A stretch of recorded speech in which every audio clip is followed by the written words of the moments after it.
Kemudian waqala Sudai bisanadi, ya berkata Imam Sudai rahimahullah dengan sanad beliau, ya summun bukmun umyun fahum la yarji'un. Ya, adapun yang dimaksud dengan kalimat fahum la yarji'un yaitu yarji'una ilal Islam. Allahu akbar. Yarji'una ilal Islam ini pendapat yang kedua. Maka kalau sudah mereka menjauh dari hidayah, teman-teman sekalian, sudah keluar dari hidayah, maka ini bisa menjerumuskan pada kekufuran. Ujungnya kufur. Ya, saya ambil contoh begini. Ada kufur itu ada yang mengatakan langsung misalnya keluar dari Islam dengan kata-katanya. Ada yang dengan tindakannya. Tindakan. Ya, dia tidak mengatakan keluar dari Islam tapi mengatakan misalnya zina itu boleh. Nah, sedangkan dalam Islam menghalalkan dosa yang sudah disebut besar, dianggap besar, itu dah kufur. Dah kufur.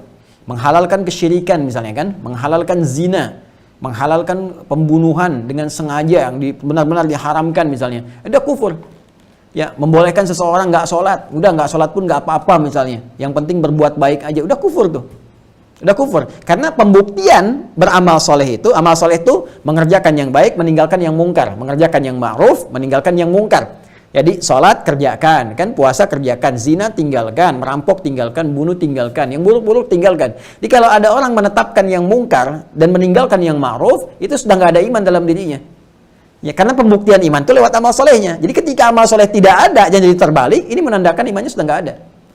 Nah, jadi kalau ada orang-orang demikian sampai menghalalkan perbuatan buruk dan sebagainya, dia kufur. Nah, untuk balik ke Islam susah kalau nggak benar-benar taubat. Apalagi yang sudah dekat kepada kekufuran. Ya, terlibat misalnya dengan keyakinan yang lain, masuk ke dalamnya. Itu biasanya begini. Penyakit itu kalau sudah sampai ke situ, ujung-ujungnya menjelekkan agama sendiri.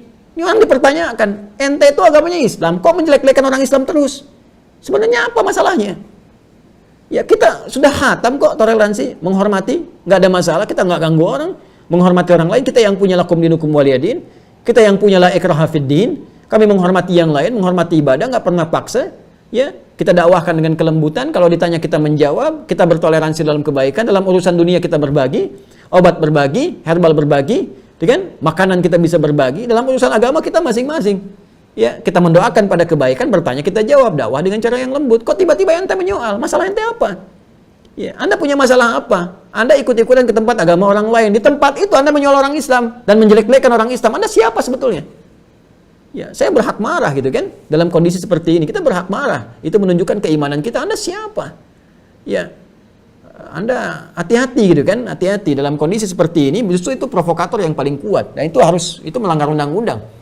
Ya, kan di undang-undang kita negara menjamin kemerdekaan tiap-tiap penduduk untuk memeluk agamanya masing-masing dan beribadah menurut agama dan kepercayaannya itu dijamin oleh negara. Ini menodai agama, datang ke tempat orang lain memprovokasi supaya menjelek-jelekan agamanya sendiri, ya, atau bahkan menjelekkan yang lain sehingga terkesan dalam keyakinan orang lain bahwa ini memang berbahaya, ini Islam yang salah. Ya, ini mengajarkan Islam yang salah padahal Islam dari dulu nggak terpecah-pecah. Nggak ada aliran-aliran dalam Islam. Islam liberal tuh nggak ada. Islam plural nggak ada. Islam ya Islam. Ya, jadi ada orang yang berusaha memecah seakan-akan dalam Islam banyak aliran sehingga yang ini jangan diikuti, ini diikuti, tidak.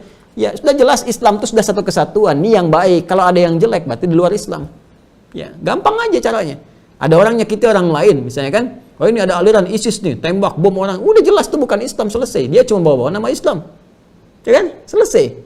Maka tinggalkan yang demikian itu. Islam itu punya aturan, punya syariat, punya koridor. Maaf, dalam konteks ini saya tegas. Kalau udah menyangkut akidah, saya tegas. Saya nggak peduli dengan resiko-resiko dunia, karena persoalannya ini menyangkut tentang martabat kita di hadapan Allah. Jadi kan ketika kita kembali kepada Allah, ini penentuan. Di akidah itu penentuan. Ya, ada orang sholat misalnya sampai puluhan rakaat, sholat sunnahnya, sholat fardunya sempurna, khusyuk, tapi dia ingkar kepada Allah, itu tetap aja nggak ada gunanya.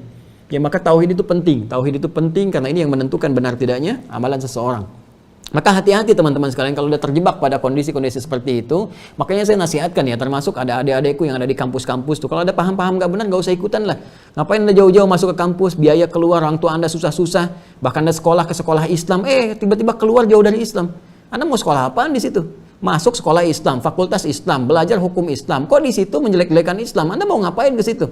Ya, buang-buang uang, kasihan orang tua, kerja keras luar biasa, ayahnya kemudian keluar keringat, ibunya doa siang malam, kelakuan seperti itu. Makanya kalau ada seminar-seminar yang jelek, ya, yang nggak benar, udah nggak usah diikutin. Kalau ada dosen yang bermasalah di kampus itu, mahasiswanya minta semua, ke rektoratnya, ke dekanatnya, sampaikan, usulkan, jangan ini yang ngajar. Ya, cari ustadz lain, cari guru lain. Apa enggak ada se-Indonesia guru-guru yang baik, dosen-dosen yang benar? Masa di kampus Islam ada orang yang melek-lekan Islam itu sendiri? Ya, bukan masalah metodologi. Kita punya metodologi itu mudah kita temukan, tapi kalau ajaran yang disampaikan salah walaupun metodologinya benar, ini yang bahaya. Ya. Kadang-kadang ada orang membawa metodologi untuk menyampaikan cara yang salah. Nah, ini yang paling luar biasa bahayanya. Hati-hati teman-teman. Saya tajam dalam masalah ini karena ini menentukan masa depan kita ke depan. Ya.